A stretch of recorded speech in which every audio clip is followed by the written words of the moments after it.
Michael Borky voice. Hey, stars do matter. Perhaps they matter more than they have ever mattered in terms of high school football players and their rankings and the likelihood, based on those rankings, of whether they will end up professional football players after their college career is done. So let's start there. 5-star players. This is timetable 2018 to 2021. 766 total ranked players drafted. 67 5-star players in that window from 2018 to 2021 went on to be drafted. 61.5%. It drops significantly when you get to the 4-star category. There were 280 4-star players that were drafted over that 3-year window, which represents 22.5% of all the 4-star players, based on On3's rankings. There were 330 3-star players drafted, which is like 5 times the number of 5-star players that were drafted. But it represented just 5.5% of the total 3-star players that are out there. And then when you talk about 2 stars, 89 of them were drafted. Not many 2 stars get drafted, period. But that's only 3.5% of the 2 stars that were rated during that particular period. So 330 of 5,898 3-star players were drafted between 2018 and 2021. Stars matter. It's just it's exhausting to see people push back on that. And they do it every year come draft time. You'll see it when the first round comes.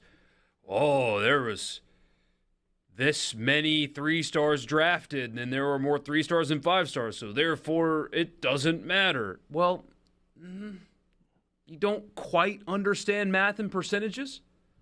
That's okay. I went to journalism school. I only had to take elementary statistics. We were doing box and whisker plots a month and a half in. So I get you. But the idea that you can win in major college football by not recruiting the best players is just a fallacy. The transfer portal helps that a ton, though. That's why I've been such a proponent of it, because it allows you, team that doesn't get those players, to get already developed.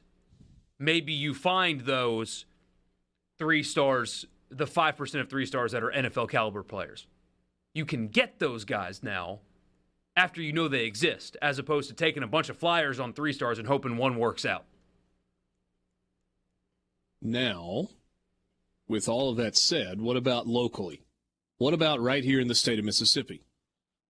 In that 3-year window from 2018 to 2021, we had a total of 3 5-star players, 11 4-star players, and 8 3-star players that went on to be drafted. Total of 24. So in what On3 classifies as a draft talent ratio percentage, but really is a fancy number for per capita talent, Mississippi leads the country by a significant margin. The draft blue chip share for Mississippi is 4%, with a population that equates to less than 1% of the United States population, and so it creates a draft talent ratio of 450%. Next closest is Louisiana at 308%.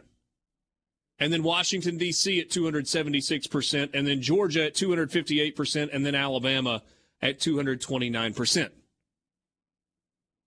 Which begs the larger question, is there any way to keep more of these guys in the state of Mississippi? That's why I brought this to the show, and I'm glad we talked about it, because that is a conversation Because some people talk about it like it's a foregone conclusion. Oh, you're just going to lose guys from here. Well, why? Why don't you just lose guys from Georgia? Why does Georgia just not lose guys? When they do, when Clemson comes in and takes a 5-star from Georgia, it's huge recruiting news. Massive. Wow. Clemson went into Georgia's backyard, and they took that 5-star. Nakobe Dean signs from Mississippi to Georgia, and it's not a story other than Georgia gets another 5-star kid, but it's not, wow, Georgia went into Mississippi and got that linebacker. Wow, that's a big recruiting pickup for Georgia because they got that guy from Mississippi, and you don't do that very often. So what can be done here to stop that from happening so much? It's difficult because Georgia, Alabama, those are the elite programs. Mississippi State and Ole Miss, not the elite programs. So, and there are just some kids in this state, for whatever reason, that want to leave Mississippi. And I know they're like that in other states too, but when you live in a state like Mississippi where there's not an Atlanta here, not a big city, a really big city. Georgia kids are used to that. Mississippi kids, they don't see it very often. So there's just a desire to get out of town sometimes. But I think most of it is just because State and Ole Miss aren't on the same tier of program as Georgia, Alabama, Texas, Ohio State are. There is an answer that comes in on the C Spire text line that says pay more money. Well, and that's part of it, but it's not exclusive because and it's tough to do that. Point, Mississippi State and Ole Miss don't have the money that Georgia and Alabama do. They just don't. Yeah. And the idea that you don't have Georgia kids leaving the state of Georgia is, it happens. It happens all the time. Yeah. Georgia during that time period had 57. There were 57 players from the state of Georgia who were drafted. What were the years that you said again, Richard? 18 to 21. 18 to 21. Okay. So trying to think of who the 5-stars are in that time frame. I think Cam Akers is one. I think he was class 8. He would have been the 18 signing class. Went to Florida State. Nakobe Dean is one. And then Georgia. Charles Cross is one. Stayed at Mississippi State.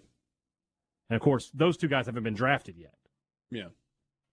So, I must be missing somebody. I must be missing. No, these are not the class of 18 to 21. This is the 2018 draft. 19. Yes. Oh, okay then. So then it's Jeff Simmons, A.J. Brown, and I think the third one is Benito Jones. I think. So you have what, first round, second round, and undrafted, right? Did Benito Jones go undrafted? Yeah. It's an interesting conversation. Yeah.